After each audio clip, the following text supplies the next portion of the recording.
ॐ स्थापकाय च धर्मस्य सर्वधर्मस्वरूपिणे अवतारवरिष्ठाय रामकृष्णाय ते नमः।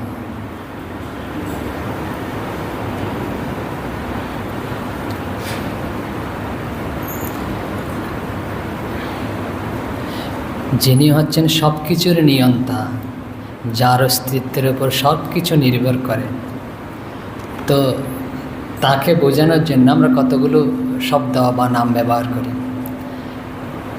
যেমন ব্রহ্ম, আত্মা, ঈশ্বর, ভগবান, অবতার ইত্যাদি নাম ব্যবহার করি।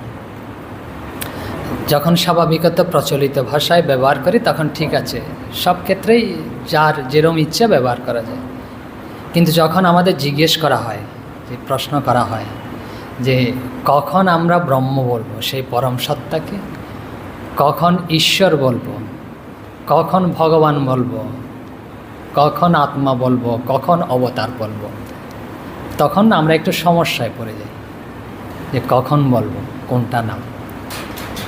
দেখি শ্রীরামকৃষ্ণের মধ্যে দিয়ে আমরা সে সমস্যার সমাধান খোঁজার চেষ্টা করি।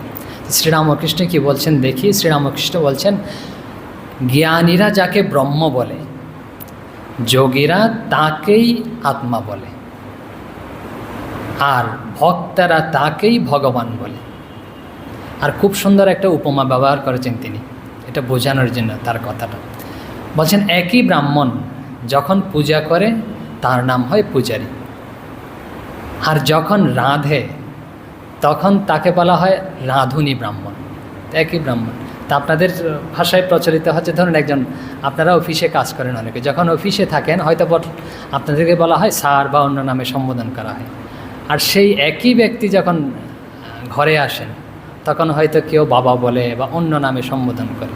দেখুন, কোনো ব্যক্তির কোনো পরিবর্তন নেই, কিন্তু নামের পরিবর্তন হয়ে যাচ্ছে ক্ষেত্র অনুযায়ী। তো এই যে এরকম নাম, যে পরম সত্তা সম্পর্কে কখন আমরা কোনটা ব্যবহার করব, যে শ্রীরামকৃষ্ণ যখন বলছেন, যেমন বলছেন জ্ঞানীরা যাকে ব্রহ্ম বলে, জ্ঞানীরা ব্রহ্ম বলে, আর যোগীরা আত্মা বলে, আর ভক্তেরা ভগবান বলে। তো আমাদের যেটা আলোচনা হবে, তো এটা একটু প্রথমে সংক্ষেপে বলে রাখি, একদম সংক্ষেপ, যে মূল বিষয়টা, তখন আমাদের বিষয়ের উপর মনটা থাকবে। ব্রহ্ম প্রথম হচ্ছে, তো ব্রহ্মের সাথে যখন গুণ যুক্ত করা হয়, গুণ মানে কি, তিনি হচ্ছেন সব কিছু নিয়ন্ত্রণ করেন, সর্বজ্ঞ, এইসব হচ্ছে গুণ, সব কিছু জানেন। যখন ব্রহ্মের সাথে গুণ যুক্ত করা হয় তখন সেই ব্রহ্মকেই বলা হয় ঈশ্বর। আর মানে হচ্ছে সগুণ ব্রহ্ম মানে হচ্ছে ঈশ্বর। আর সেই ঈশ্বরের সাথে যখন রূপ যুক্ত করা হয়, রূপ মানে হচ্ছে আকার, এরকম যখন যুক্ত করা হয় তখন তাকে বলা হয় ভগবান।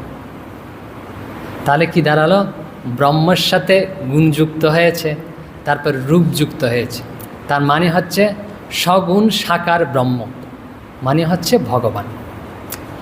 আর একটু যাই আমরা, যখন এই রূপটা, যে ঈশ্বরের সাথে যোগ রূপ, এই রূপটা যখন কীরকম হলো, একদম স্পর্শ করতে পারছি, ধরতে পারছি, আমাদের কাছে অবতরণ করেছেন, আমাদের সাথে রয়েছেন, তখন তাকে বলা হয় অবতার। তো একটু উপমা দিই, যেমন ধরুন বিষ্ণু, আমরা বলে থাকি ভগবান বিষ্ণু, ভগবান শিব। তারপরে যখন বিষ্ণুর যখন অবতরণ হয় তখন কি বলি, যে বিষ্ণুর অবতার হচ্ছে শ্রীরাম, বিষ্ণুর অবতার হচ্ছে শ্রীকৃষ্ণ, বিষ্ণুর অবতার হচ্ছে শ্রীরামকৃষ্ণ ইত্যাদি বলে থাকি। তো এসব আমরা দেখব ভিতরে। দেখার পূর্বে না মনটা একটু কঠিন হলেও প্রথমটা একটু একাগ্র রাখা দরকার, কারণ আপনারাই যে বলেছেন এইসব বিষয় বলতে একটু কঠিনও মনে হতে পারে। তো একাগ্র থাকলে না তখন পরবর্তীতে সব যখন একসাথে মিলানো হবে তখন কিন্তু সহজ হয়ে যাবে। তো প্রথমে আমরা আসি ব্রহ্ম। শ্রীরামকৃষ্ণ কি বলছেন দেখি ব্রহ্ম সম্পর্কে। বলছেন শ্রীরামকৃষ্ণ, ব্রহ্ম যে কি তা মুখে বলা যায় না। সব জিনিস উচ্ছিষ্ট হয়ে গেছে, সব এঁটো হয়ে গেছে, মুখে উচ্চারণ হয়েছে তাই এঁটো হয়েছে। যা মুখে স্পর্শ করা হয়, মুখ দিয়ে বের হয়, তাই এঁঠো হয়, শ্রীরামকৃষ্ণ বলছেন। কিন্তু একটি জিনিস কেবল উচ্ছিষ্ট হয় নাই, সে জিনিসটি হচ্ছে ব্রহ্ম। ব্রহ্ম যে কি আজ পর্যন্ত কেউ মুখে বলতে পারেনি। তো শ্রীরামকৃষ্ণ বলছেন ব্রহ্ম যে কি মুখে বলা যায় না, তা আমরা বলতে বসছি ব্রহ্ম সম্পর্কে। ঠাকুর আমাদের কিন্তু দোষ নাই, এই দাদারাই বলেছে আমাদের, তো বলতে ঠাকুর বলে দিয়েছে বলা যায় না, তা আমরা কীভাবে বলবো? তাহলে বোবা যেরকম কোনো একটা বিষয় বোঝানোর চেষ্টা করে না, আকারে ইঙ্গিতে, সেভাবে আমরা চেষ্টা করে দেখি। আর ধরুন ঘি খেয়েছে কেউ একজন, তো ঘিয়ের যদি স্বাদ কীরকম কাউকে জিজ্ঞেস করা হয় যে এরকম সেরকম বিভিন্নভাবে ওদিক ঘুরিয়ে, তো বলা যায় না ঝাল টক মিষ্টি এরকম, তো ঘিয়ের স্বাদটা বোঝানোর চেষ্টা করবে যেভাবে এরকম সম্ভব। তো ব্রহ্ম শব্দটা কিভাবে এসছে? ব্রহ্মণ শব্দ থেকে এসছে। তো ব্রহ্মণ শব্দ যদি একটু পৃথক করা হয় তাহলে হচ্ছে বৃংহ ধাতু আর হচ্ছে মন প্রত্যয়। তো বৃংহ ধাতুর অর্থ কি? বৃংহ শব্দের হচ্ছে বৃদ্ধি বা ব্যাপ্তি বা বিশাল, এসব তো বোঝা যায়, বৃদ্ধি ব্যাপ্ত বিশাল। এর সাথে মন প্রত্যয় যুক্ত হয়, কি হয়েছে? মন প্রত্যয় মানে হচ্ছে অবধি রাহিত্য। অবধি মানে হচ্ছে যার সীমা নেই, এমন বিশাল, এমন বৃদ্ধি পেয়েছে যার কোনো সীমা নেই, অনন্ত। তো ব্রহ্ম শব্দের অর্থ দাঁড়ায় যে অবধি রহিত বিশাল, সীমাহীন, অনন্ত। যেমন ধরুন একজন কম বয়সের ছেলেকে যদি জিজ্ঞেস করা হয়, বাবা তুমি সাগর দেখেছ? সে কীভাবে বলবে? বলছে সাগর এত বিশাল সাগর। আচ্ছা সাগর কি এত বড়? আসলে বিশালতা বোঝানোর জন্যই বোঝানো হচ্ছে সাগর এরকম। তো ব্রহ্ম মানে হচ্ছে, আমাদের একজন জিজ্ঞেস করেছিল এক ব্রহ্মচারী, আচ্ছা ব্রহ্ম এই যে বলছেন নাম রূপ বাদ দিয়ে যা থাকে তাই ব্রহ্ম, এই জন্য এটা টেবিল থেকে নামটা সরিয়ে ফেললাম, টেবিল রূপটা সরিয়ে দিলাম, যে সত্তা থাকবে তা হচ্ছে ব্রহ্ম। এখন রাম রূপ বাদ দিলে ব্রহ্মই থাকে, তো ব্রহ্মটাও তো একটা নাম, তাহলে তো ব্রহ্ম সীমাবদ্ধ হয়ে গেল। আসলে ব্রহ্মটা কোনো আমরা যেভাবে নাম বলি না সেভাবে কোনো নাম নয়। এই যে ব্রহ্ম শব্দের অর্থ হচ্ছে বিশাল, যার কোনো সীমা নেই, অনন্ত অসীম বিশালকেই বোঝানোর জন্য এই শব্দটা প্রযুক্ত হয়েছে। বুদ্ধেশানন্দ মহারাজ খুব সুন্দর একটা কথা বলেছেন। আমরা কার কথা বলছি? ব্রহ্মের কথা বলছি। ব্রহ্ম মানে হচ্ছে সর্বব্যাপক সত্তা। এই সর্বব্যাপক সত্তা সম্পর্কে বলেছেন বুদ্ধেশানন্দ মহারাজ, যখন বাহ্য বস্তু সম্বন্ধে প্রযুক্ত হয় তখন তাকে ব্রহ্ম বলি। বাইরের বস্তু সম্পর্কে যখন প্রযুক্ত হয় শব্দটা তখন তাকে ব্রহ্ম বলি। আর যখন জীব সম্পর্কে প্রযুক্ত হয় তখন তাকে আত্মা বলি। আত্মাও আমরা পরে আসছি। বাইরের বস্তু মানে কি? এই টেবিল চেয়ার যা আমাদের সামনে দেখা যাচ্ছে, এইগুলো সম্পর্কে যখন প্রযুক্ত হয় মানে ব্যবহৃত হয়, এখান থেকে নাম আর রূপ সরিয়ে দিলে কি থাকে? ব্রহ্মই থাকে। তো যখন এই বাইরের বস্তুটা সরিয়ে দেওয়া হয়, বাইরের বস্তু সম্পর্কে যখন ব্যবহার করা হয় তাকে ওইটাকেই ব্রহ্ম বলি। আর একই সত্তাকে যখন জীব সম্পর্কে, আমাদের সম্পর্কে ব্যবহার করা হয় তখন আত্মা বলি। এখন আত্মা সম্পর্কে আসি। আত্মা শব্দের অর্থ কি? আত্মা কাকে বলে? আত্মা কীভাবে হয়েছে? আত্মা শব্দের অর্থ হচ্ছে তাও সর্বব্যাপক, সব জায়গায় ব্যপ্ত হয়ে রয়েছে। কিভাবে তৈরি হয়েছে ওই শব্দটা? যে আত্মন শব্দ অত ধাতু মনিন প্রত্যয় দিয়ে তৈরি হয়েছে। একটা সংজ্ঞা আছে লিঙ্গ পুরাণে, আত্মার সংজ্ঞা আছে। আত্মা কাকে বলা হয়? খুব সুন্দর একটা সংজ্ঞা আছে। একাগ্র থাকা চাই, কিন্তু পরে বুঝে যাবে খুব ভালো করে। এখন একটু কঠিন মনে হলেও যখন অবতার আসবে, যখন ঈশ্বর আসবে তখন আমাদের নাগালের মধ্যে আসবে। আসলে বিষয়টা না আমাদের ধারণার বাইরে, এই জন্য অনেক সময় কঠিন হচ্ছে। ব্রহ্ম দেখতে পাচ্ছি না, স্পর্শ করতে পারছি না, আত্মা স্পর্শ করতে পারছি না, দেখানো যাচ্ছে না। এই একটু আগেই বলেছি, কিন্তু ঠাকুর বলে দিয়েছে যা বলা যায় না তাই বলার চেষ্টা করছি। তো এই জন্যই তো আত্মার সংজ্ঞা দিয়েছে, লিঙ্গ পুরাণে রয়েছে, খুব সুন্দর।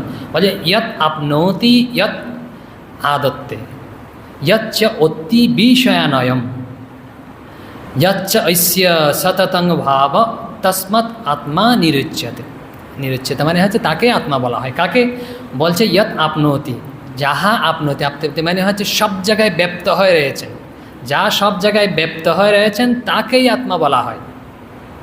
তারপরে এটা লিঙ্গ পুরাণে বলছে ইয়ৎ আদত্তে মানে হচ্ছে যা গ্রহণ করে, আদান করে, প্রদান মানে হচ্ছে দেয়া, আদান মানে হচ্ছে গ্রহণ, যা আদান করে তাকেই আত্মা বলা হয়। কীরকম আদান করি আমরা, যা আত্মাতে সব কিছু লয় হয়, লীন হয়। কীভাবে বোঝা যাবে? একদম স্বাভাবিক একটা জাগতিক উদাহরণ দেওয়ার চেষ্টা করলাম। আত্মা মানে কি?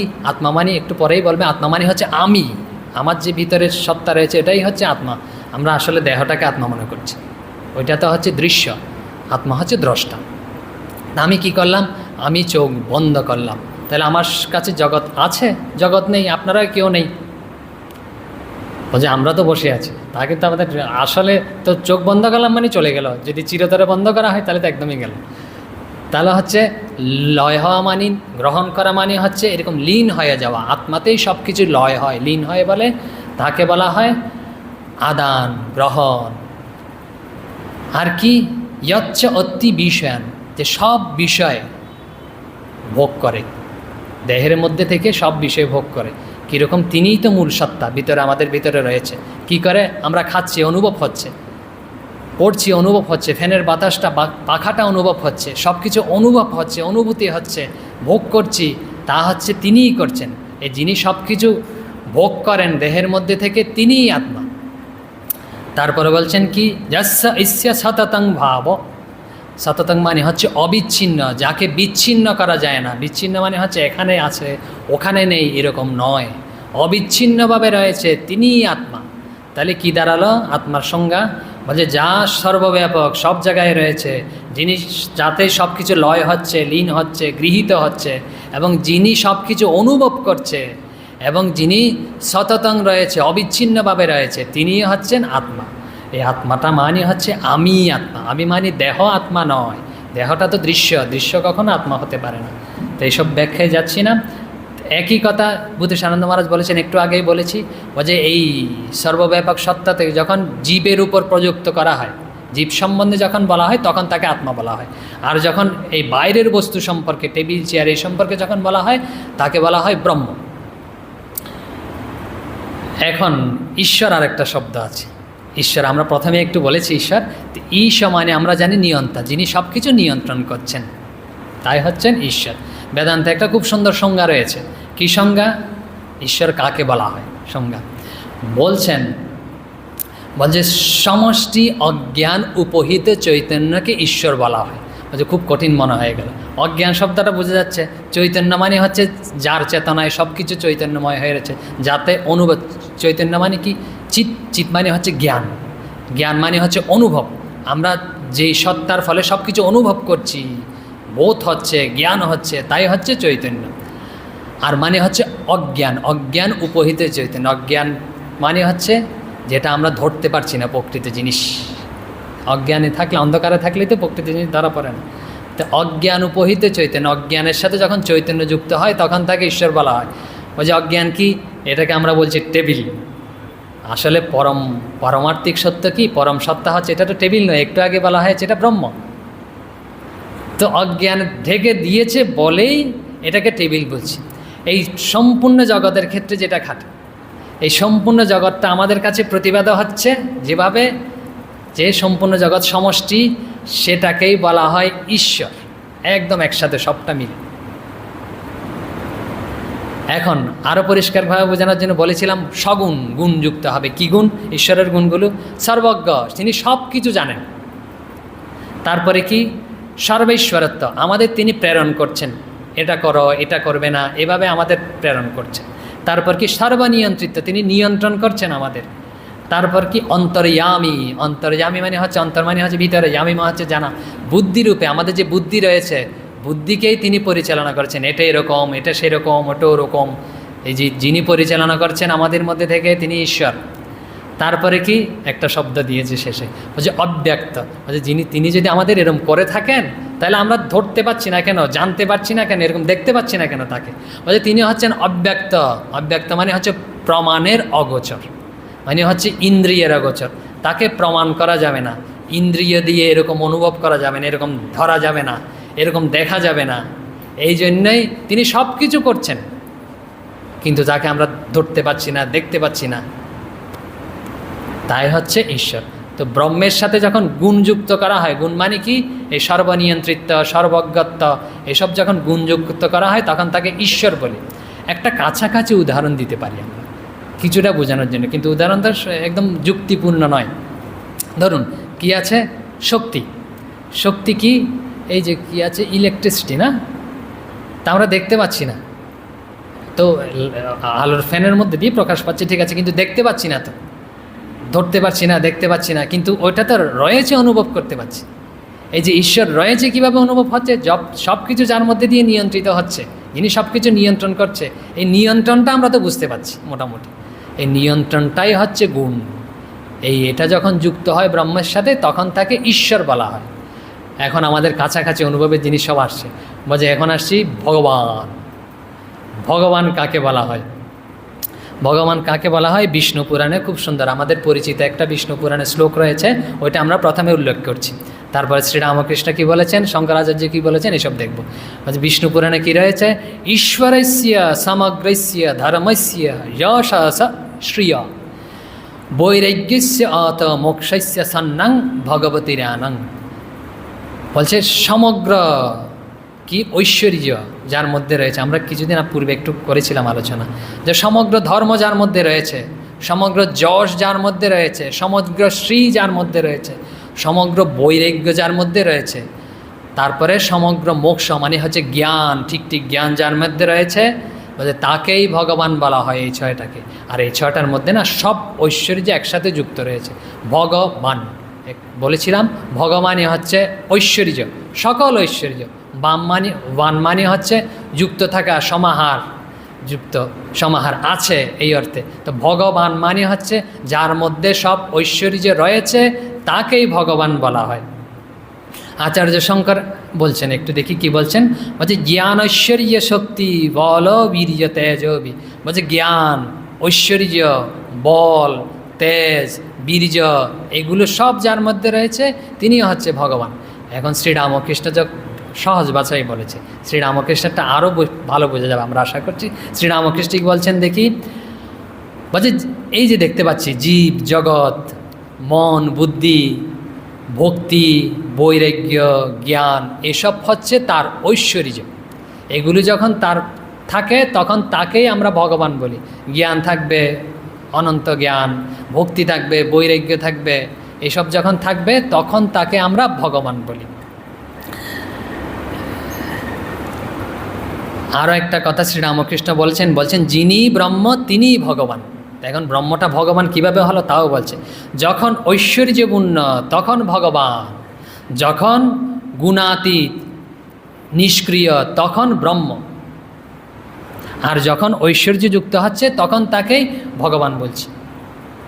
এই ব্রহ্মকেই যখন ঐশ্বর্যযুক্ত করা হচ্ছে তখন ভগবান বলছে। আমরা একটু আগে বলছি, আবার উল্লেখ করছি, উদাহরণ দিচ্ছি। উদাহরণ কীরকম, আমরা কি বলেছি, ভগবান বিষ্ণু, ভগবান শিব, তাই তো, মানে হচ্ছে ভগবান হচ্ছে বিষ্ণু, ভগবান হচ্ছে শিব।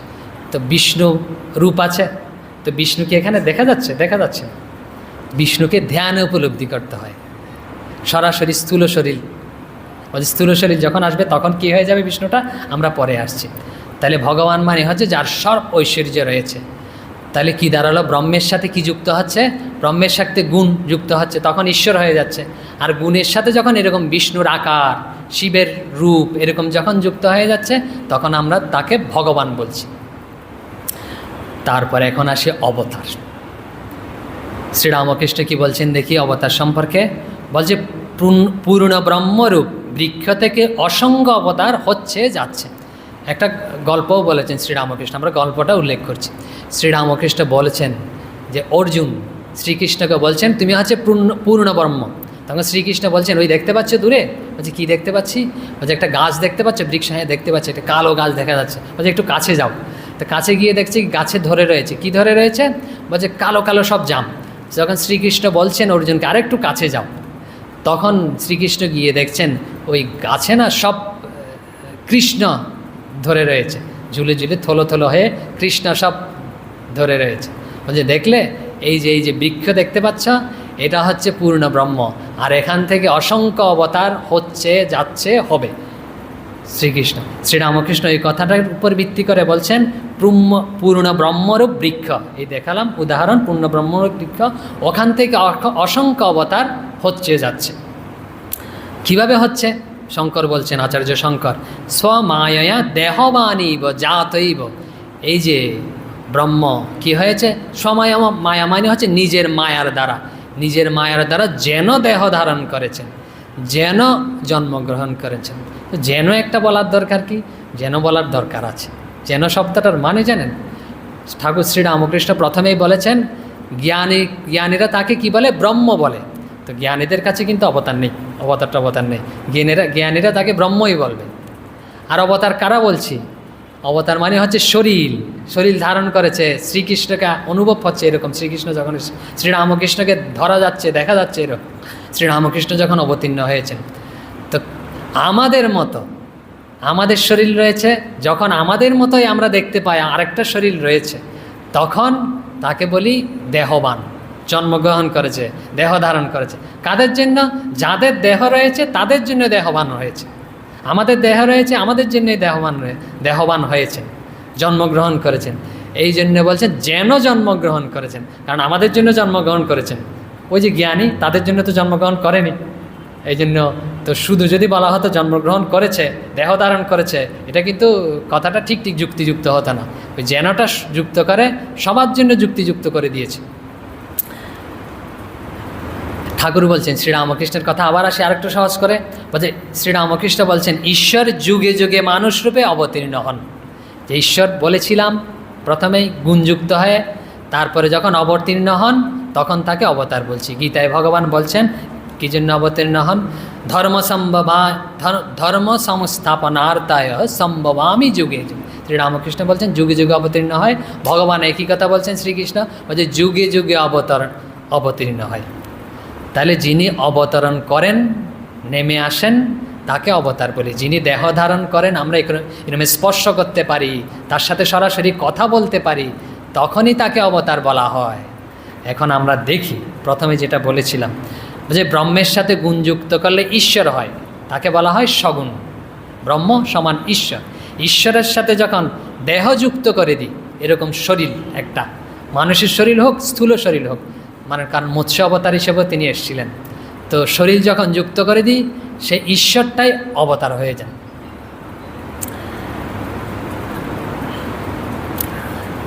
বিষ্ণুর অবতার হচ্ছে, বিষ্ণু বলেছিলাম ভগবান বিষ্ণু, বিষ্ণুর অবতার বলেছিলাম কি?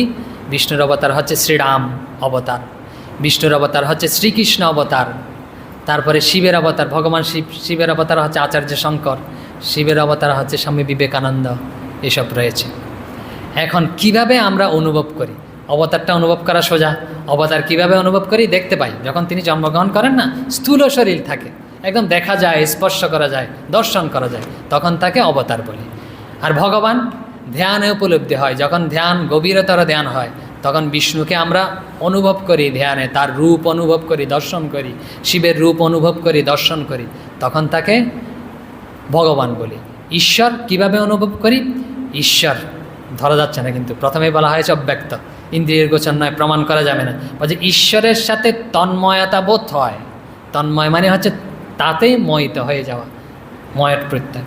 যা সর্বজ্ঞ আদি গুণের অনুভব হয়, তিনি সব কিছু নিয়ন্ত্রণ করছেন, সব কিছু জানেন, এসব আমাদের অনুভব হয়। কিন্তু যেমন এই যে বিদ্যুৎ, ইলেকট্রিসিটি যেমন অনুভব হয়, শক্তি একটা, সেরকম মোটামুটি অনুভব হয়। তারপরে ব্রহ্ম, আত্মা, চৈতন্য, বলছে এটা কি? বলছে এটা নিজের স্বরূপ, আমাদের স্বরূপ, এটা বাইরের কিছু এরকম স্পর্শ করা যাবে না, ধরা যাবে না।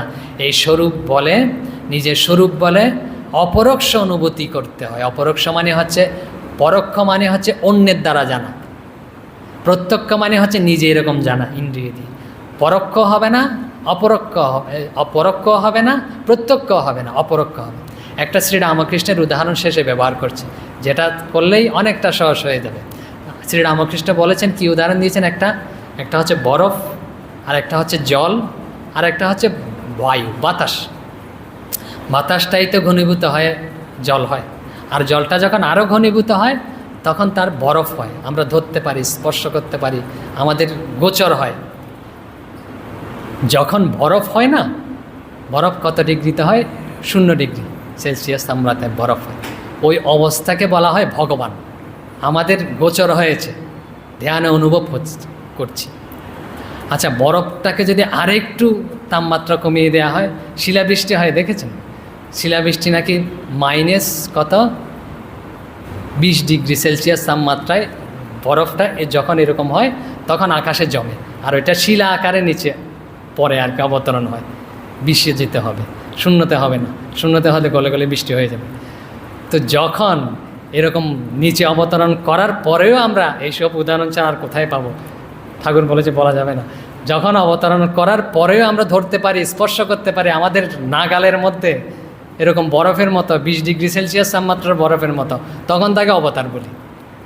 বরফের মধ্যেও পার্থক্য রয়েছে। আর যখন ওই বরফটা গলে জল হয়, আমরা এরকম ধরে রাখতে পারি না, কিন্তু বুঝতে পারি এরকম বরফের মতো কঠিন নয়, তখন তাকে ঈশ্বর বলি। একটা অনুভব হচ্ছে কিন্তু এরকম বরফের মতো নয়। আর যখন এরকম ধরতে পারছি না, বাতাসটা ধরতেও পারছি না, এরকম অনুভূতিও হচ্ছে না, আছে এখানে সব জায়গায় বাতাস, কিন্তু ধরতে পারছি, অনুভব করছি, তখন তাকে ব্রহ্ম বলি, চৈতন্য বলি, আত্মা বলি। তাহলে মোটামুটি কিছুটা বোঝা গেছে কখন কোনটা কাকে বলা হয়। আবার প্রথমে একটু দেখি যে আমরা প্রথমে বলেছিলাম ব্রহ্ম। ব্রহ্ম কি?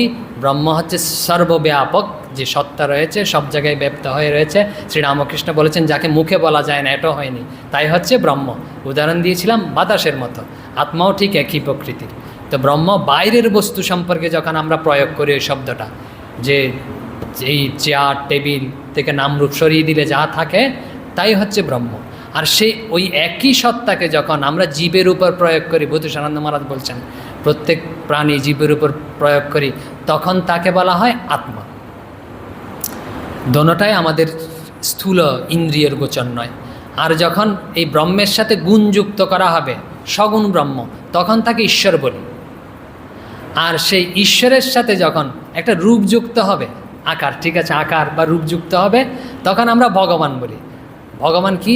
আমরা যখন বিষ্ণু ভগবান, শিব ভগবান, ভগবান শিব, ভগবান বিষ্ণু আমরা দর্শন হয়, ধ্যান উপলব্ধি হয়, সূক্ষ্ম শরীর বিশিষ্ট। আরও যখন স্থূল হয়, যখন একদম শরীর ধারণ করে, আমাদের সাথে চলাফেরা করে একদম মানুষের মতো, জীবের মতো, একদম স্থূল শরীর, তখন তাকে আমরা অবতার বলি। তাহলে ব্রহ্মের সাথে যখন একদম স্থূল শরীর গুণযুক্ত হয়েছে, রূপের সাথে একদম স্থূল শরীর হয়ে যাবে, ওই ব্রহ্মটাকেই তখন আমরা অবতার বলব। ওম শান্তি শান্তি শান্তি, হরি ওম তৎসৎ। শ্রীরামকৃষ্ণার্পণমস্তু।